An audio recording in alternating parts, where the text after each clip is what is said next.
Have you ever felt it, my friend? A strange hum in the air, a current of communication flowing just beneath the surface of everything people say. It's not a language spoken with the tongue.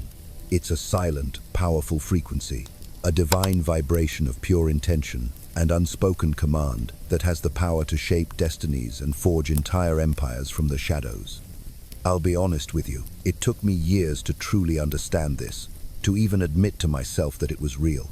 I used to believe my thoughts were my own, that my choices were born from some pure, independent place inside me, and in a way, they were. But I was living in a house I didn't know someone else had built. They are the unseen gardeners of the mind, and for a long time, I was just fertile soil. They plant these tiny seeds of thought so subtly, so artfully, that when they blossom into ideas, you swear you grew them yourself. You cherish them. You build your entire life around them. You'd even fight and die for them, never once realizing that the seeds were a gift or a curse. Someone else, a master of this silent language, placed them there. Someone else, an architect of your inner world, constructed the very walls of your beliefs, the sanctuary where you feel most safe, most yourself. Think about that for a second. They meticulously designed this space, your mental home, giving you just enough perceived freedom to roam within its confines, fostering this beautiful and tragic illusion that every choice you make is a testament to your own free will. This, my friend, is the essence of what I call dark influence. It's a universe away from the clumsy art of persuasion or the fleeting allure of charm. It's something far more fundamental, far more permanent. It is the quiet, methodical domination achieved through the absolute mastery of suggestion. It's the kind of power that leaves no fingerprints, no evidence of its passing, because its work is done in the hidden, sacred chambers of the human heart and mind. I remember reading Machiavelli back in college, and like most people, I thought he was just a cynic. But now I see he wasn't just writing about politics. He was transcribing a universal law of power, a sacred and terrible knowledge for those few who are ruthless and disciplined enough to wield it. But here's the part that really changes things. This path isn't about being liked. The common soul, the unawakened spirit, it yearns for affection, for the warmth of acceptance. But the soul that has truly awakened seeks something far greater, invulnerability. This journey isn't about convincing the masses with loud arguments and flashy displays. It's about becoming the architect of a world, a reality where people follow your will without ever realizing they are being led, a world where your influence becomes as natural and unquestioned as gravity itself. If any of this is starting to ring a bell, even a quiet one, deep inside you, then you're in the right place. Let me know in the comments with a simple, "I'm listening," because what we're about to explore, well, it changes everything. Be sure to subscribe, because this isn't about cheap motivation.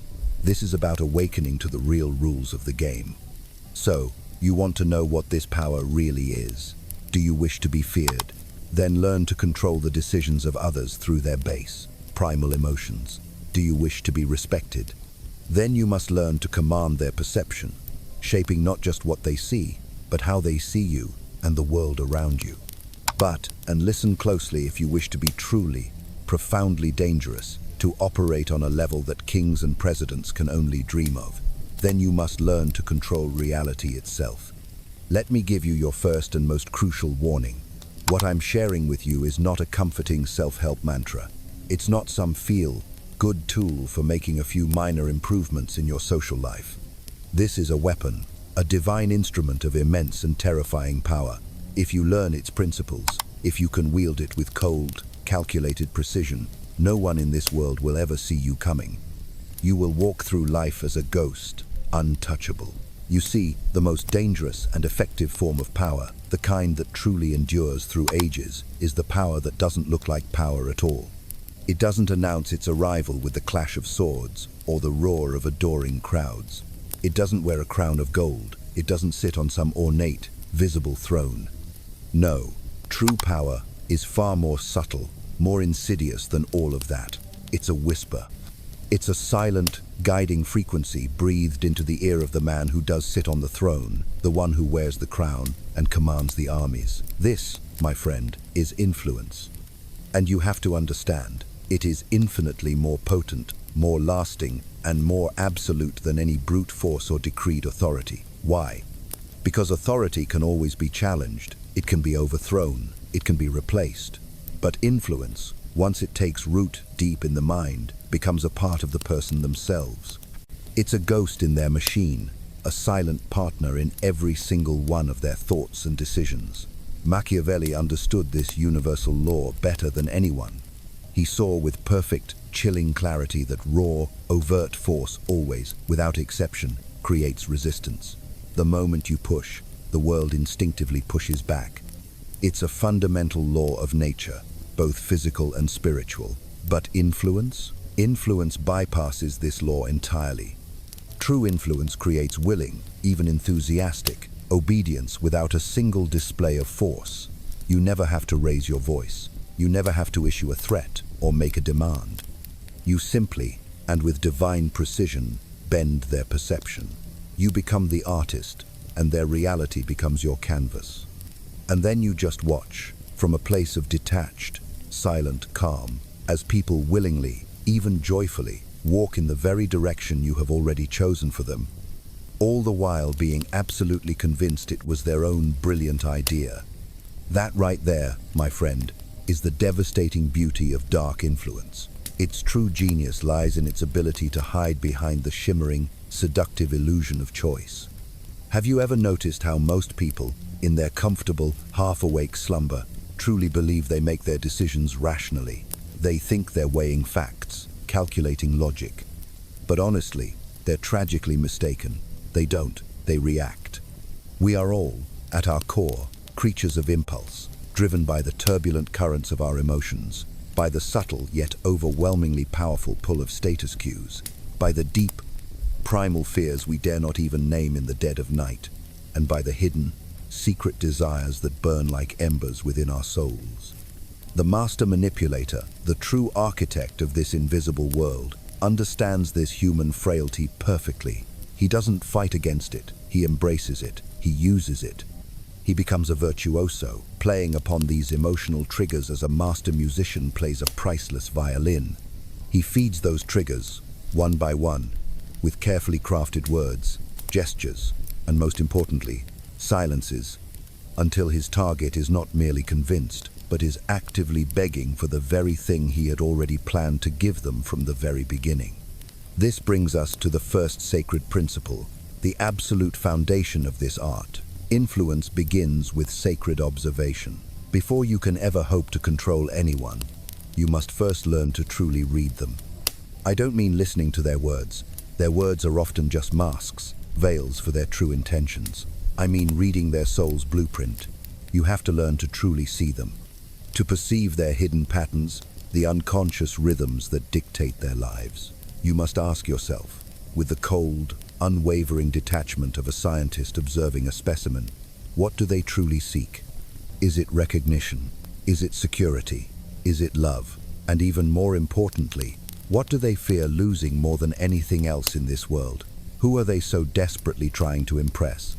Whose validation do they crave like a drug? The masterful manipulator, you see, doesn't waste his time and energy trying to persuade the entire room. That's the clumsy way of the amateur. Instead, he studies the individuals within the crowd. He identifies the insecure ones, those who are a bottomless pit of need for approval. He finds the ambitious ones, those whose insatiable hunger for more will make them blind to the hook that's hidden deep within the bait. He locates the eager to please, those who will gleefully sacrifice their own will just for a fleeting moment of what they perceive as harmony. Why? Because these, my friend, are the easiest strings to pull. You must understand that the real battlefield is not the physical world. It is, and always has been, the emotional landscape of the human heart. You don't win by overwhelming their logic with facts and figures. You win by finding the tiny, hairline cracks in their spiritual armor, and, with quiet, almost loving patience, widening them until their entire defense structure collapses from within, leaving them completely open to you. The second sacred principle is this: And it's a game changer. You must speak directly to their desire, not their logic. Honestly, how many times have you tried to win an argument with facts and failed? Logical arguments rarely work. And why is that? It's because people do not fundamentally want to be right. They want to feel right. Their ego, their very sense of self, is completely tied to the feeling of rightness, not the cold, hard, indifferent facts of it. A skilled manipulator understands this to his very core. He completely bypasses the noisy, defensive chatter of the conscious brain and goes straight for the gut, for the primal heart, where true, lasting decisions are made. Remember this: logic builds walls, but desire opens gates.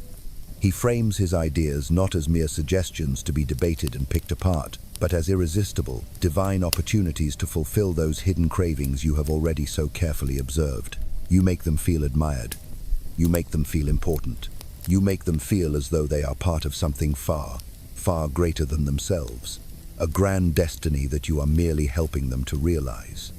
When you do this correctly, they will follow you not as a leader, but as a prophet. They will follow you with the unwavering devotion of zealots, and they will thank you for the privilege of their own subjugation. It's exactly as Machiavelli stated so clearly all those centuries ago. Men are driven by two fundamental forces, fear and desire. A truly dangerous manipulator, one who operates at the highest, most rarefied level of this art, uses both like two sides of the same coin. You feed their hopes to draw them closer to you, and you subtly, almost imperceptibly, exploit their terrors to guide their path. When you can master this divine balance, you will control them more effectively and more completely than any king with an entire army at his back. This leads us to the third sacred principle, and it's a hard one for most people to swallow. Your ego must completely disappear.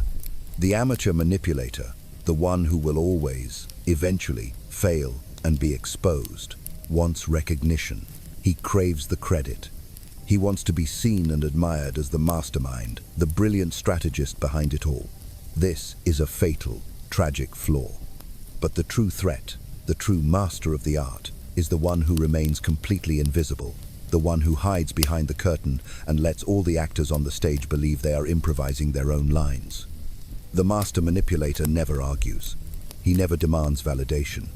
He is perfectly willing to let others believe they are in control, because he knows, with an absolute and unshakable certainty, that they are not. You don't need the applause, you need the results. Your influence should become like gravity, silent, invisible, and utterly, beautifully, unavoidable. The fourth sacred principle is to transform every single interaction you have into a test, a data-gathering mission. Every conversation, every business meeting, every seemingly casual glance across a crowded room, they are all data points for your analysis. Every single word a person says is a confession of their deepest needs, their most profound fears, their most exploitable weaknesses. Most people, my friend, expose themselves constantly, bleeding their secrets into the air without even knowing it. Their body language, the subtle shifts in their tone of voice, a fleeting flicker of urgency in their eyes, a moment of nervous laughter when a certain topic is raised, it all reveals what they are trying so desperately to hide, both from you and from themselves. You must train yourself to perceive what others miss, to see the matrix beneath the reality. Does their voice subtly change its pitch or cadence when a certain person enters the room? Do they tend to interrupt when they feel threatened or lose control of a conversation? Do they physically shrink, even just a millimeter, in the presence of someone they perceive to have more power? You will use these thousands of microsignals, these tiny fragments of truth, to build a perfect, multidimensional psychological profile of them.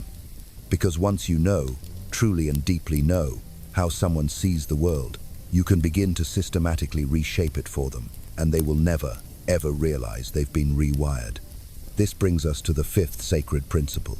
You must always be thinking at least 2, preferably 3, moves ahead. True influence is never about the immediate moment. It's always about the ripple effect. Every word you utter, every action you take, should be a calculated seed, planted in soil that you have already tested and meticulously prepared. Don't just think about how they will respond to you today, in this meeting, during this phone call. That's checkers. We're playing chess. Think about how they will feel about it tomorrow, and next week, and next month, especially when others in their circle, whom you have also subtly influenced, begin to unconsciously reinforce the very idea you planted in the first place. This, my friend, is the divine art of long-game manipulation. You are not just controlling a single, isolated choice. You are constructing an entire narrative, a grand story in which the only possible, logical ending is one where they are serving your interests, all while believing with every fiber of their being that it was their own grand idea from the very start. And that brings us to the final and most profound thought of all. True influence is the power you never, ever see. You can take a man's body with violence. You can buy his temporary loyalty with gold. But if you can take his mind, you own him completely, body and soul, for as long as you wish. Machiavelli didn't waste time preaching morality. He preached results. And the manipulator who masters this dark, sacred influence, who truly internalizes these principles until they become as natural as breathing, will never have to ask for power again. It will simply be given to him, freely and with an almost religious gratitude, because everyone around him will have been programmed to believe he deserves it.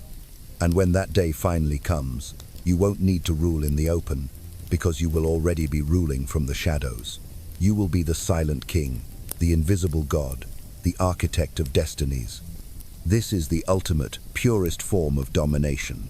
If this message has awakened something deep within you, something dark, something true, good, it means you are finally beginning to see the world with a clarity that few ever achieve. And that clarity, my friend, is the first, essential step to true domination. It means you have found your frequency. Subscribe to this channel, because we don't teach fleeting motivation here. We teach eternal mastery. Like this video, not because I asked you to, but because you know real power when you feel it vibrating through your screen. And when the next lesson drops, be here, because the game never, ever ends.